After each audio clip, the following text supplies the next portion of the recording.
Company का 63,000 रुपया कुल लोन था इनके पास में। 75,556 रुपये का भुगतान इनके द्वारा किया जा चुका था। ये आश्वस्त थे कि हमको अब मात्र 4 किस्त और देना है।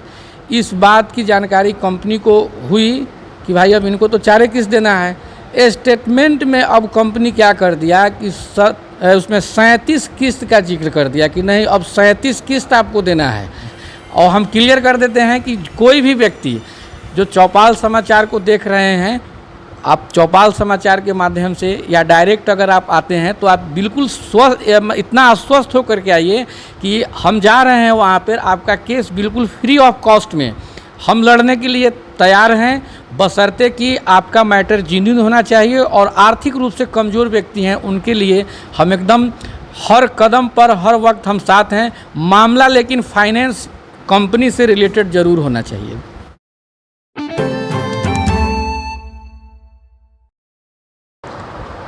नमस्कार, आप देख रहे हैं चौपाल समाचार। चौपाल समाचार की हर खबर समाज पर करती है असर, और आज मैं जिस खबर को लेकर आया हूं, ये खबर भी समाज से जुड़ी है और संबंधित है फाइनेंस कंपनी के द्वारा किए गए ऐसे कारनामे से जिसे आपको जानना आवश्यक है। देखिए, मैं जो आज आपको बता रहा हूं, इसका उद्देश्य है कि लोग जागरूक बने, और ये भी उद्देश्य है कि यदि ऐसी समस्या आपके साथ भी घटित हुई है ना, तो ज़रूर आप संपर्क कर लें। चौपाल समाचार से भी संपर्क कर सकते हैं, और हमारे साथ जो मौजूद हैं एसके झा जी, अधिवक्ता हैं, ये मानवाधिकार से भी जुड़े हैं, और साथ ही साथ जो मुजफ्फरपुर विहार न्यायालय से ये जुड़े हुए हैं, तो इनसे भी आप संपर्क कर सकते हैं। इसे पूरा डिटेल मैं आपको इनका भी स्क्रीन पर दिए देता हूँ, यहाँ से आप इन्हें ज़रूर संपर्क कर सकते हैं। तो आप इस पूरे मामले को सुने, समझे, और किस तरह फाइनेंस कंपनी ने ये जो उपभोक्ता है उसके साथ समस्या खड़ा किया है, उसकी पूरी जानकारी आपको मिल जाएगी। ध्यान से देखिए। बहुत बहुत स्वागत है जी। धन्यवाद सर जी। क्या मामला है ये अभी जो आपने बता रहे हैं? मामला यह है कि फिनांस लिमिटेड करके एक फिनांस कंपनी है। उस कंपनी में एक शहर के नामे ग्रामी एक पुराने पत्रकार महोदय ने एक मोटरसाइकिल का अपना फिनांस करवाया था। एग्रीमेंट उसमें कंपनी और उपभोक्ता के बीच में ये हुआ था कि 30 किस्त की राशि ही देनी है, लेकिन जब ये 26 किस्त की राशि दे दिए और ये जब अपना स्टेटमेंट जब निकलवाएं कि हमारे द्वारा कितना दिया गया राशि है, तो इनको मालूम चला कि नहीं, अब तक हम 75,556 रुपये का हम भुगतान कंपनी को दे चुके हैं। अब कंपनी का 63,000 रुपया कुल लोन था इनके पास में। 75,556 रुपये का भुगतान इनके द्वारा किया जा चुका था। ये आश्वस्त थे कि हमको अब मात्र 4 किस्त और देना है। इस बात की जानकारी कंपनी को हुई कि भाई अब इनको तो 4 किस्त देना है। स्टेटमेंट में अब कंपनी क्या कर दिया कि उसमें 37 किस्त का जिक्र कर दिया कि नहीं, अब 37 किस्त आपको देना है। अब यहीं पर कंपनी का नेग्लिजेंसी की बात सामने आती है कि जब आप कॉन्ट्रैक्ट कर रहे हैं 30 किस्त की, तो फिर 37 किस्त कहाँ से आई? पहली बात, इसमें 2-3 बात है जो बहुत ध्यान देने योग्य बात हैं। जैसे गाड़ी की कीमत है कुछ और, लोन मिल रहा है कुछ और, ये नगद भी पैसा दे रहे हैं। मतलब कि गाड़ी का कीमत सीधे 2 गुना से भी अधिक कीमत गाड़ी की हो जा रही है। मतलब कि अब ऐसा लोन का मतलब क्या हुआ कि फिनांस कंपनी ग्राहकों को लुभा करके, वादा दे करके, झांसा दिला करके, भ्रामक प्रचार करके, और वह लोगों को अपने तरफ आकर्षित करती है, और इसमें लोग फंस जाते हैं। और उसका परिणाम यह होता है कि वह 2 गुने 3 गुने, अब लोगों को पता ही नहीं चलता है कि आखिर पैसा सधेगा कब।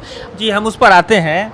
और देखिए, दर्शकों को मैं कहना चाहूँगा, जिस तरह इन्होंने अपनी बात रखी है ना, मैं आपको बता दूं कि इन्होंने कहा कि इनके जो उपभोक्ता जो कंपनी से जो टर्म कंडीशन था वो 30 किस्तों का था, अब 37 किस्तों का स्टेटमेंट आ रहा है। ऐसे मैं उस चीज़ों को भी आपको दिखाने का प्रयास करूंगा, लेकिन समझ लीजिए कि क्या ऐसा आपके साथ भी हुआ है क्या? अगर हुआ है तो ज़रूर संपर्क करिए। चौपाल समाचार का नंबर भी डिस्प्ले कर रहा है, और कमेंट भी कर सकते हैं। एसके झा जी का भी आपको इधर नंबर दिखाई पड़ रहा होगा, तो इन्हें भी संपर्क कर सकते हैं। अच्छा, एक बात बताइए, ये जो समस्या बता रहे हैं, तो जब 37 किस्त वाला मामला हुआ तो क्या हुआ? गाड़ी सीज की गई है, क्या मामला हुआ? ये तो पहले अपना जब स्टेटमेंट निकाल गए, स्टेटमेंट निकालने के बाद में ये पैसे देने के लिए गए तो इनसे क्या किया कि एजेंट ने, चूँकि वो कंपनी फाइनेंस कंपनी जगह जगह एजेंट बहाल की हुई है, एजेंट इनसे टाइम टू टाइम पैसा लेते रहा, लेकिन टाइमली वो इनको रिसिप्ट जो ऑनलाइन का होता है वो ऑनलाइन का रिसिप्ट इनको नहीं दिया। परिणाम ये तो आश्वस्त थे कि नहीं हमारा तो लोन जमा हो रहा है, लेकिन कंपनी में जमा इनका हो नहीं रहा था पैसा। तो इनको एक दिन समाचार संकलन करने के लिए जा रहे थे, उसके एक दिन के पहले इनसे 10,000 रुपया लिया गया। कहा गया कि नहीं बीच में जो भी फाइन वगैरह है सब हम एडजस्ट करा देंगे।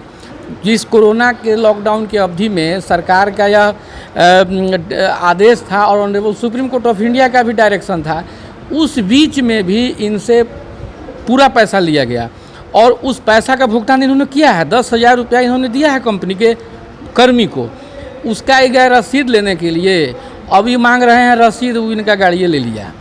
ये बताइए, उस दिन ये जा रहे थे, समाचार कोई इनकी एक इम्पोर्टेंट बहुत सीरियस खबर थी और यह खबर लेने के लिए जा रहे थे और इनका उस समय गाड़ी सीज कर लिया गया।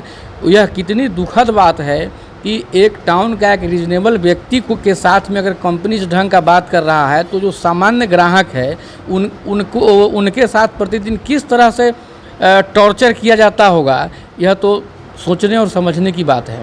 देखिए, तो ये जो बातें मैं दर्शकों को बता रहा हूँ ना, इन्होंने जो कहा कि कंपनी ने गाड़ी को सीज कर लिया और ख़ासकर पत्रकार बंधु की गाड़ी को सीज किया है, तो ये नाइंसाफ़ी आप जनता के साथ भी हुई है। मैं कहना चाहूँगा, चूँकि जो समाचार संकलन पत्रकार बंधु करने जा रहे थे ना, उस समाचार से समाज का भी सरोकार था, तो वो भी आपकी एक ज़रूर आप लोग नज़र रखिए। अगर ऐसा हुआ है तो इस पर कानूनी कार्रवाई होनी है और उसको लेकर आगे प्रक्रिया बढ़ गई है। अच्छा, एक बात और आप बताइए, 10,000 रुपये जो कहे आपके जो कर्मी इनका लिया, उसका रसीद भी नहीं दिया इनको? नहीं, रसीद तो इनको कभी भी नहीं दिया। रसीद तो 26 किस्त जमा किए तो मैनुअल चढ़ाता था और रसीद उसका इनको तो स्टेटमेंट में जब निकलवाए हैं तो मालूम चला है कि 26 मेरा जमा हुआ। तो ऑनलाइन बाद में करता है ना, ये तो ऑफलाइन मोड में पैसा इनसे ले लेता है, अपना ऑनलाइन वो अपना बाद में किए। या अगर अकाउंट से, बहुत सारे ऐसे भी मामले आते हैं कि अकाउंट से भी पैसा कटता है। अब जैसे अकाउंट से पैसा काटना है तो हमारे पास बहुत ऐसे भी केसेज आए हैं, जैसे कि तो ऑफलाइन मोड की बात है। जब ऑनलाइन मोड में भी हम देखते हैं प्रायः कि लोगों का पैसा खाते से कट रहा है। अब जिसका 50 किस्त में जिसका पैसा सधने की बात होती है, उसका 56 किस्त तक पैसा सधा हुआ मेरे पास केस आया है।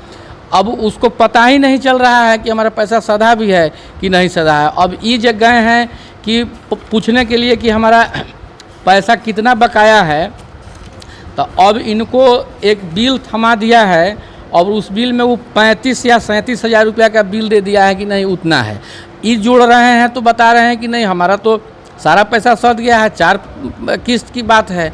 अब वो मांग रहा है 35,000 रुपया। अब बेचारा कहाँ से आदमी उतना पैसा देगा? यह प्रायः हमारे पास में लगभग 4 दर्जन से अधिक हमारे पास में प्राइवेट फिनांस का कंपनी का बहुत सारे केसेज मेरे पास आया है। हम उसमें देखे हैं कि सब में यही सेम नेचर का यह मामला आ रहा है। और इसमें खासकर ये तो एक इत्तेफाक है कि एक ऐसी घटना एक शहर के बहुत बड़े पत्रकार बंधु के साथ हुआ है। ऐसी घटना हमारे गांव में, समाज में और खास करके ग्रामीण इलाका में उस व्यक्ति के साथ में ऐसी घटना हमारे पास आ रहा है और हम लोग देख रहे हैं जो अंगूठा मारते हैं, जिनके घर में पढ़े लिखे लोग नहीं हैं, उनको बरगला देता है कि हम 1,000 में मोटरसाइकिल देते हैं, 5,000 में देते हैं, 10,000 में देते हैं। अब लोग समझ जाता है कि हमको तो 10,000 में ही मोटरसाइकिल मिलता है। और इसमें एक दो चीज़ और बात हम आपके इस इतने बड़े पोर्टल के माध्यम से, समाचार चैनल के माध्यम से हम बताना चाहेंगे कि इसमें एजेंसी भी दोषी है, क्योंकि हर एक एजेंसी वाला इस टाइप के फाइनेंसर को अपने यहाँ जगह दिए हुए है और सभी एजेंसी में इस प्रकार का 2-4 फाइनेंसर बैठा हुआ रहता है, वहीं से बगलिंग होता है और वही लोग डायरेक्ट करते हैं कि हमारे यहाँ लोन की सुविधा है, यह कंपनी आपको देगी। इसलिए हम लोग जो भी प्लेंट को फाइल करते हैं कोर्ट में तो एक एजेंसी को भी पार्टी बनाते हैं जी। अच्छा, एक और पहलू मुझे आप बताइए कि इस सब समस्या जो आपकी जानकारी मिली, तो आपने तो अपने क्लाइंट जो थे उनका पक्ष आपने लिया ही, तो इसको लेकर नोटिस आपने भेजा क्या समझता जो वहाँ के अधिकारी को? जी, यह बहुत ही एक अच्छा प्रश्न है कि हमने कंपनी के प्रबंध निदेशक फाइनेंस लिमिटेड के जो प्रबंध निदेशक हैं उनको हमने 16/6/22 को नोटिस दिया, और एक शाखा प्रबंधक जो मुजफ्फरपुर के हैं उनको भी दिया। नोटिस उन्होंने रिसीव्ड भी किया, लेकिन नोटिस का जवाब आज तक हम लोगों को नहीं मिल पाया। 16/6/22 को ही हमने पंजीकृत डाक के माध्यम से नोटिस भेजा था, आज तक नोटिस का कोई रिप्लाई। मतलब कि कहीं ना कहीं तो दाल में काला नहीं है, पूरा दाल ही काला है, जिस कारण से वो कुछ लिखा पढ़ी में आना नहीं चाहते हैं। लेकिन अब सवाल है कि जब परिवादी जब कोर्ट में जब आ गए हैं तो यहाँ पर तो कोर्ट में तो न्याय तो आज भी मिलता है ना लोगों को। तो आप क्या कहना चाह रहे हैं, कानून का सम्मान नहीं करते हैं? नोटिस आपके जाने इसके जवाब मिलना चाहिए था। अब बिल्कुल मिलना चाहिए था, क्योंकि जब लीगल प्रोसीडिंग में जाते हैं तो हमारा फर्स्ट जो प्रथम जो स्टेप होता है वो होता है विधिक सूचना का, और विधिक सूचना का इन्होंने अपमान किया है। तो विधिक सूचना की एक इतनी बड़ी वैल्यूएशन है कि अगर विधिक सूचना में अगर मतलब कि उसमें प्लेंट की सारी बातें अंकित होती है और उसका उन्होंने अपमान किया है, तो हालांकि हम लोगों ने इन सारी बातों को लिख करके हमने कोर्ट में दिया है, और कोर्ट का जो फैसला आएगा अब उस पर हम लोग देखेंगे कि कोर्ट का क्या फैसला आता है। लेकिन इतना तय है, क्योंकि केस को देखने के बाद में आइडिया तो लग जाता है ना, इतने सारे मामले देखते रहते हैं। इसमें पत्रकार बंधु महोदय के द्वारा इसमें हुआ है कि 10 लाख का कंपनसेशन का केस फाइल हुआ है। कोर्ट को सोचना पड़ेगा, क्योंकि एक तरफ लोकतंत्र का एक स्तंभ है तो एक तरफ लोकतंत्र का दूसरा स्तंभ है, और एक तरफ न्यायालय है तो एक तरफ पत्रकार है।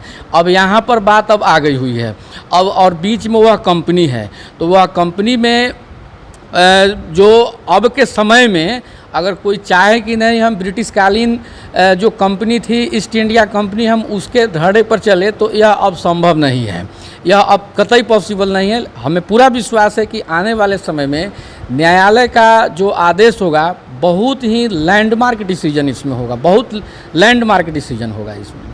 जी, तो देखिए ये जो बातें सामने आ गई है वो मैं आप तक सीधे सीधे पहुंचा दिया हूं। इसमें फाइनेंस कंपनी जो है, इनके जो कर्मी कहें या जिनको अधिकारी कहें, वो कानून का भी पालन अभी तक नहीं कर रहे हैं। चूँकि जब कोर्ट के माध्यम से, जब वकील साहब के माध्यम से जब वहाँ नोटिस गया था तो जवाब भी मिलना चाहिए था, तभी तो पता चलता है दूसरा पक्ष भी कि क्या हो रहा है। ऐसे में प्रयास करूँगा अपने चौपाल समाचार की टीम के माध्यम से कि दूसरे पक्ष जो फाइनेंस कंपनी है वहाँ से भी संपर्क करते हुए इस मुद्दे को लेकर आप तक फिर पहुँचाएँ कि क्या है वो बेसिक मामला जिससे कि इस तरह की समस्याएँ पैदा हुई है। लेकिन मैं आपसे ये भी आपको कहना चाहूँगा, यदि आपके साथ ऐसी कोई घटना घटित हुई है ना, तो ज़रूर आप हमें संपर्क कर सकते हैं और आप इन्हें भी संपर्क कर सकते हैं। तो एक बात और बताइए कि ऐसा जो मामला है, खासकर इस तरह फाइनेंस कंपनी वाला, तो ऐसे मामलों को लेकर आप जो पब्लिक है, चूँकि देखता है कि पैसे का भी समस्या होता है पब्लिक का, और बहुत सारी बात होती है, नहीं कोर्ट में आ पाते हैं, तो उनको मदद करने का कुछ सोचा है आपने? जी, हम आपको हम बताना चाहेंगे और आपके समाचार के माध्यम से हम लोगों को यह बताना चाहेंगे कि यह मुहिम हम पिछले 3 महीने से हम यहाँ पर चला रहे हैं कि वैसे लोग जो फिनांस कंपनी से के व्यवहार से और उनके कुव्यवस्था से जो त्रसित हैं, वैसे लोग जो आर्थिक रूप से कमज़ोर हैं, उनको ऐसा लगता है कि नहीं हम पैसा अफोर्ड नहीं कर सकते हैं, वे बेहिचक बेझिझक वे हमसे आकर के मुजफ्फरपुर सिविल कोर्ट कैंपस में एडवोकेट एसोसिएशन में हम बैठते हैं, वे हमसे आकर के मिले, और लोग मिल भी रहे हैं और हम फाइलिंग कर भी रहे हैं। सिर्फ नॉमिनल उनका जो खर्च होता है, जो टाइपिंग वगैरह का जो खर्च होता है, वही टाइपिंग वगैरह का खर्च उनको वहन करना है, बाकी हम अपना फीस वगैरह नहीं लेते हैं। और हम क्लियर कर देते हैं कि कोई भी व्यक्ति जो चौपाल समाचार को देख रहे हैं, आप चौपाल समाचार के माध्यम से या डायरेक्ट अगर आप आते हैं तो आप बिल्कुल इतना आश्वस्त होकर के आइए कि हम जा रहे हैं वहाँ पर, आपका केस बिल्कुल फ्री ऑफ कॉस्ट में हम लड़ने के लिए तैयार हैं, बशर्ते कि आपका मैटर जेन्युइन होना चाहिए, और आर्थिक रूप से कमज़ोर व्यक्ति हैं उनके लिए हम एकदम हर कदम पर हर वक्त हम साथ हैं। मामला लेकिन फाइनेंस कंपनी से रिलेटेड ज़रूर होना चाहिए। जी, तो ये इसके झा जी ने अपनी बात रख दी, और ये बड़ी बेहतर बात है कि समाज की बेहतरी के लिए जो इन्होंने अपनी बात रखी है ना, कि अगर आपके साथ भी ऐसा कुछ मामला है और आप ये सोच रहे हैं कि पैसे नहीं हैं, हम किस तरह से आवाज़ उठाएं, तो इसके झा जी यहाँ पर मौजूद हैं।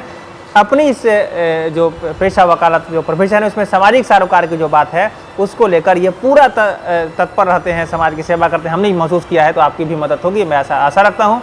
ऐसे आप स्वयं आए, मिलें, देखें, समझें कि इनका जो व्यवहार है वो कैसा है। लेकिन इस मामले को लेकर, जो मामला अभी मैं आपको दिखा रहा हूँ, इससे संबंधित अगर आपके पास भी कोई जानकारी है ना, ज़रूर हमें शेयर करिए, क्योंकि हम इसके तह तक आगे जाएंगे। और ऐसे मामले जो पत्रकार बंधु के साथ हुए हैं, ये एकदम नाइंसाफ़ी है। इसको लेकर हम कहेंगे कि समाज के लोग भी जरूर आगे बढ़ें, लोगों की मदद होगी, हम सब मिलकर बेहतर समाज का निर्माण करने जा रहे हैं, उसमें आपका सहयोग भी प्रार्थनीय है। कमेंट करिए, वीडियो को शेयर करिए, अपना मामला भी जरूर बताइए। तो आज का आपका बहुत बहुत धन्यवाद इस कार्यक्रम में भाग लेने के लिए। जी प्रणाम सर। जी बहुत बहुत धन्यवाद। दर्शकों को भी मेरा प्रणाम। दर्शकों को भी बहुत बहुत धन्यवाद। ऐसी ही खबर लेकर हम लोग आते रहेंगे। हम आशा रखेंगे इस वीडियो को आप शेयर करेंगे। चौपाल समाचार से नहीं जुड़े हैं तो जुड़ जाएंगे। अगर कोई समस्या है तो आवाज़ उठाएंगे। हम सब मिलकर बेहतर समाज बना रहे हैं। बार बार मैं कहना चाहूँगा, जग जाइए, चौपाल समाचार आपके साथ है। आज के लिए बस इतना ही। मैं हूं अभिषेक आनंद, चौपाल समाचार के लिए। धन्यवाद।